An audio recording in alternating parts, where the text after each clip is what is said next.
I think you are. Yeah. But now you're going to mention guitarists I don't know, I bet. There is a house in Holland Park, London, that most people walk past without a second glance. It sits behind iron gates on a quiet residential street. Its Victorian Gothic towers rising above the roofline like something pulled from a dream. Inside those walls, behind stained glass windows that took craftsmen years to complete, beneath ceilings painted with medieval figures and mythological scenes, lives a man who spent 6 decades building something that the world still has not fully figured out how to measure. He is 82 years old. He has not released a studio album since 1988. And yet the music press cannot stop writing about him. The streaming numbers refuse to decline, and the conversations about what he actually did and how he actually did it are, if anything, getting louder. His name is Jimmy Page, and what he has recently let the world see, after a lifetime of carefully controlled silence, is something that changes the way you understand everything that came before it. This is not a comeback story. Jimmy Page does not need a comeback. This is something quieter, and in many ways more interesting than that. This is the story of a man at the far end of an extraordinary life, finally allowing people to see the full shape of what he built, why he built it, and what it cost him. And once you understand that shape, you will never hear a single Led Zeppelin record the same way again. To understand where Jimmy Page is now, you have to go back to where he started. Not the famous part. Not the part that fills arenas and sells millions of records. You have to go back to a house in Surrey in 1956, to a 12-year-old boy who found an abandoned acoustic guitar in the house his family had just moved into on Miles Road in Epsom. Nobody came to claim it. Nobody explained why it was there. James Patrick Page, born on the 9th of January 1944 in Heston, Middlesex, simply picked it up. And from that moment forward, his entire life reorganized itself around a single question. How far could this instrument actually go? What made Page different from the very beginning was not just natural ability, though the ability was clearly extraordinary. It was the way he learned. He rejected formal instruction almost immediately after a few lessons in Kingston. He found the classroom approach too slow, too rigid, too disconnected from the sounds he was actually hearing in his head. Instead, he taught himself by listening obsessively to records. Scotty Moore, who played guitar on Elvis Presley's Sun record sessions. Cliff Gallup, whose work with Gene Vincent was technically ahead of almost everything else happening in British popular music at the time. Elmore James and B.B. King, whose blues phrasing gave Page a vocabulary that would eventually surface in everything Led Zeppelin ever recorded. And Lonnie Donegan, the British skiffle pioneer whose raw, percussive energy made a Surrey schoolboy believe that making this kind of noise was actually something a person could do with their life. By the time he was 13, Page was already performing on national television. His skiffle group appeared on a BBC program called All Your Own in 1957, performing original material and a lead belly cover. When the host asked the boy on camera what he wanted to do with his life, Page answered with complete sincerity that he wanted to do biological research to find a cure for cancer, then quietly admitted he was not sure he had enough brains for that. The guitar, he seemed to be saying, without quite saying it, was the backup plan. Within a few years, it would become the only plan that mattered. He left school at 15 after a confrontation with the school's deputy head, who had been openly dismissive of his musical ambitions. He left with 4 O-levels. He did not look back once. What happened next is one of the least discussed and most remarkable chapters in the entire history of British popular music. Page spent the years between 1963 and 1966 working as a session guitarist in London studios, and he was so consistently excellent at it that the industry essentially built its commercial infrastructure around his availability. He was known in the studios as Little Jim Page, to distinguish him from Big Jim Sullivan, the other dominant session guitarist of the era. Together, the two of them functioned as a kind of insurance system for the entire London music business. If a producer needed a guitarist who could walk into any session, read any chart, and play anything required on the first or second take, they called one of them. The recordings Page appeared on during this period are almost impossible to absorb as a list. He played rhythm guitar on The Who's debut single. He played acoustic 12-string on 2 tracks of the Kinks' first album.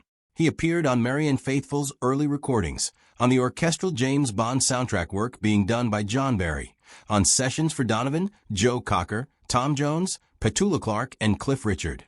He played on David Bowie's earliest recordings, before Bowie was anything like the figure the world would eventually come to know. One industry estimate placed Page on approximately 60% of all recordings that reached the UK top 10 between 1963 and 1965. He was 19, 20, 21 years old. He was the most important musician that almost nobody outside the studio system had ever heard of.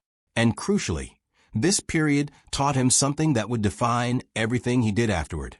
He learned what the recording studio actually was. Not just a room where you captured a performance, but a creative instrument in its own right. A space where texture and atmosphere and the precise placement of sound within a mix could carry as much emotional weight as any individual note. Page absorbed that understanding at a depth that very few of his contemporaries ever reached.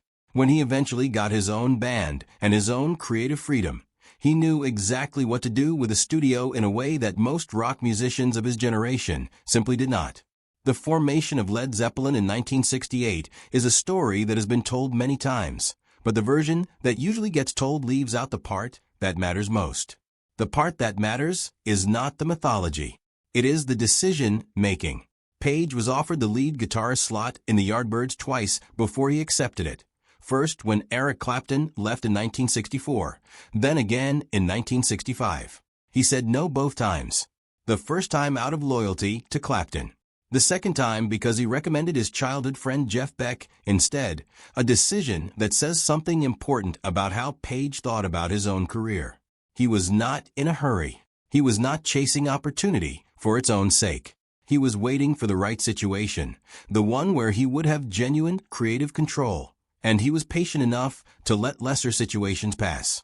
When he did finally join the Yardbirds in 1966, replacing Paul Samwell-Smith before moving to a twin lead guitar configuration alongside Beck, he spent the next 2 years watching and learning. He pushed the live performances into experimental territory that the studio records never touched, using a cello bow drawn across electric guitar strings to produce textural sounds that nobody in rock music had attempted before. These performances were the direct foundation of what Led Zeppelin would become on stage. The improvisation, the extended live arrangements, the willingness to let a song go somewhere completely different every night, all of that grew directly out of those last Yardbirds tours. When the band dissolved in 1968 and Page was left with a name and a handful of unfinished tour obligations, he moved with a clarity of purpose that was striking even by his own standards. His first choice for vocalist was Terry Reid, who declined because he had just signed a solo deal. Reid made a suggestion that now sits among the most consequential recommendations in rock history. He told Page to find a young singer in the Midlands named Robert Plant. Page tracked Plant down to a performance at a teacher training college in West Bromwich on the 20th of July 1968, where Plant was fronting a band to an audience that could charitably be described as minimal. From the first moment, Plant was impossible to ignore.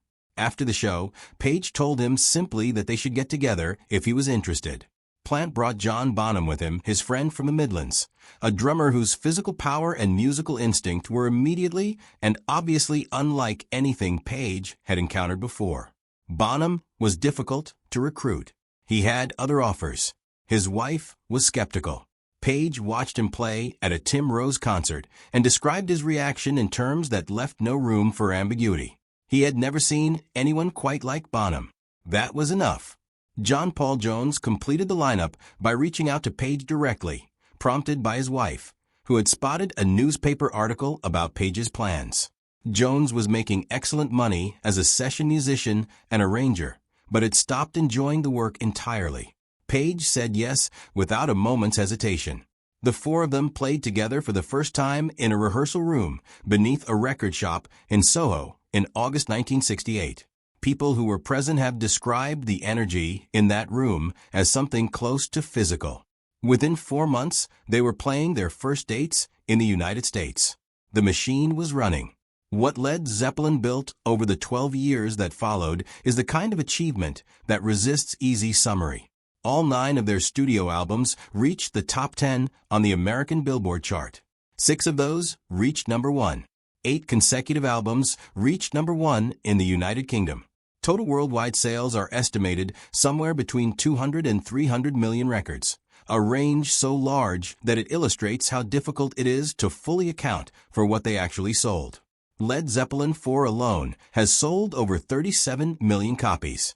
Stairway to Heaven was never released as a commercial single, and yet became the most played and most requested song on American rock radio throughout the entire 1970s.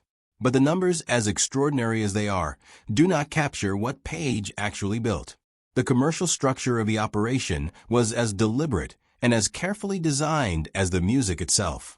Manager Peter Grant negotiated a touring deal in which Led Zeppelin received 90% of concert gate receipts, a figure so far above the industry standard that it permanently altered the power balance between artists and promoters across the entire music industry. In 1974, at the absolute peak of their commercial power, the band launched their own record label, Swan Song Records, giving themselves total creative and financial control over everything they released, everything they signed, and every piece of artwork that carried their name. This was not common. This was not expected. This was Page applying the same methodical intelligence he had developed in the session studios to the business architecture of an entire career. Ahmet Ertegun, the Atlantic Records chairman who signed them and watched them operate for more than a decade, eventually said that Page was the least conventional and the most personal musician he had encountered in 50 years in the recording industry. He developed, Ertegun said, a magical and distinctive style. That word, magical, was not used loosely. It pointed at something real about the way Page worked, something that had as much to do with intention and atmosphere as it did with technical execution. Page has spoken openly over many years about his deep and sustained engagement with occult philosophy and ceremonial magic. He encountered the work of Aleister Crowley at the age of 15, reading alone at home in Surrey, and his reaction was not alarm or fascination in a superficial teenage sense. It was recognition. He has described the experience as illuminating in a way that redirected how he thought about the relationship between intention, will, and creative output. By 1970, he had opened his own occult bookshop on Kensington High Street called the Equinox, and had purchased Boleskine House on the southern shore of Loch Ness, a property that Crowley himself had acquired in 1899 specifically to perform a 6-month ceremonial magical operation. The 4th Led Zeppelin album, released in 1971 with no title and no artist name on the sleeve, contained Page's most deliberate act of encoded meaning. The album was identified solely by 4 symbols chosen by each band member. Page's own symbol, which he referred to as Zoso, originated in a 16th century alchemical text where it appeared in connection with the planet Saturn. The inner sleeve image of an elderly man bent beneath a heavy burden was drawn from the Hermit card in the tarot deck, chosen personally by Page. None of this was accidental.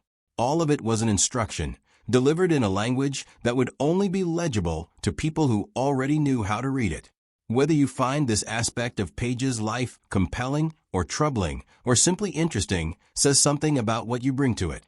What is not in dispute is that his engagement with these ideas was serious, sustained, and genuinely integrated into how he thought about his creative work. He was not performing eccentricity. He was operating according to a coherent private philosophy that informed every significant decision he made as an artist and as a person. The years inside the empire were also years of genuine darkness. In 1977, while Led Zeppelin was playing stadiums across America, Robert Plant's 5-year-old son, Carrick, died suddenly at home in England. The remaining tour dates were canceled immediately. The band did not return to the road for 2 years. Plant was not the same person afterward, and the internal chemistry of the group shifted in ways that never entirely resolved themselves. On the 25th of September 1980, John Bonham was found dead at Page's rented house in Windsor, Berkshire. He had consumed an amount of alcohol that should not have been survivable, and his body asphyxiated during sleep. He was 32 years old. Led Zeppelin formally dissolved in December 1980. Page has described the aftermath with a directness that carries the full weight of what it meant. He could not look at his guitar, he said, because it was part and parcel of the band. He had made such a major statement being in that group. It was the best of his playing, and one could never eclipse it. That last sentence is the one that matters. Not as self-pity, not as resignation, but as an honest reckoning with something that is very rare in any field, the clear recognition that a person has already done the most significant work of their life, and that this is not a source of failure, but of an almost unbearable gratitude. Page did not perform publicly for approximately 2 years after Bonham's death. What came after was a post-career that the music press has never quite known how to handle, largely because it has never followed the expected pattern. The Firm, his mid-'80s project with Paul Rodgers, produced a debut album that reached the top 20 in the United States and went gold. His 1994 collaboration with Robert Plant for an MTV Unplugged special drew the highest ratings in the network's history at that time. Their 1998 album Walking into Clarksdale won the Grammy Award for Best Hard Rock Performance. But the defining event of his public life after Led Zeppelin, the one that concentrated everything into a single evening, was the reunion concert at London's O2 Arena on the 14th of December 2007. Staged as a tribute to Ahmet Ertegun, who had died the previous year, Led Zeppelin performed with Jason Bonham on drums in place of his father. The demand for tickets produced 20 million requests for approximately 18,000 available seats. A world record for a single music event that still stands as of today.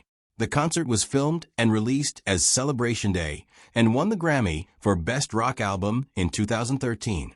Backstage after the show, Page pushed for a full world tour. Plant declined. It was the last time they performed together as Led Zeppelin.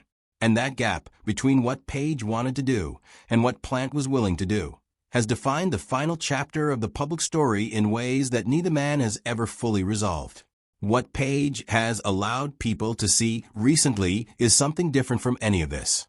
Inside Tower House, his Victorian Gothic mansion in Holland Park that he purchased in 1972 specifically because David Bowie wanted it, and he simply outbid him, Page has spent 50 years assembling an archive of everything he ever made. The original master tapes from the Led Zeppelin recording sessions. Instruments from every period of his career. Original artwork, documents, photographs. And a body of unreleased material whose full extent is known only to him. In 2024, his official social media accounts began discussing the Coverdale Page album from 1993 and hinting at a possible expanded release, including a previously unheard track. His collaborator David Coverdale had discussed a potential box set of that same album as far back as 2018, without it ever materializing. Whether this new movement represents a genuine creative project or something more archival in nature is not yet entirely clear. But the direction of travel is unmistakable. Page is opening the archive. He is letting people see things. He told Classic Rock magazine in 2020 with a particular kind of quiet confidence that comes from having already proved everything there is to prove that he is never not doing something, and that whatever he is doing is going to surprise people. He was not being vague. He was being precise. At 82, Jimmy Page lives in the most extraordinary house in London with his partner Scarlett Zabet, a poet and writer of Iranian and Scottish-French descent who is nearly 5 decades younger than him and who has been by his side for close to a decade. She has described him, in terms that appear in almost no other coverage of him across 60 years, as her best friend. The person who makes her laugh more than anyone else does. A man who is sober, who cooks meals, who lives in a way that is by all available accounts genuinely and strikingly happy. The man who once pushed every limit available to him, who consumed substances at a scale that ended careers and lives, who pursued occult knowledge and creative power with an intensity that his contemporaries found both admirable and frightening, now tends his archive and his garden and his relationships with the same methodical care that he once applied to the construction of the most commercially successful rock band the world has ever produced. His daughter Scarlett, born in 1971, became a professional photographer. His son James Patrick Page III was born in 1988 to his first wife Patricia. His two younger daughters, Zofia Jade and Ashen Josain, were born to his second wife, Jimena Gomez Baracha, whom he met during the No Quarter Tour in 1994. Jimena herself went on to found the Action for Brazil's Children Trust in 1998, the charity work that eventually earned Page the Order of the British Empire. His family spans continents and decades. His life, viewed at full length, is considerably more complicated and considerably more human than any single narrative about it can contain.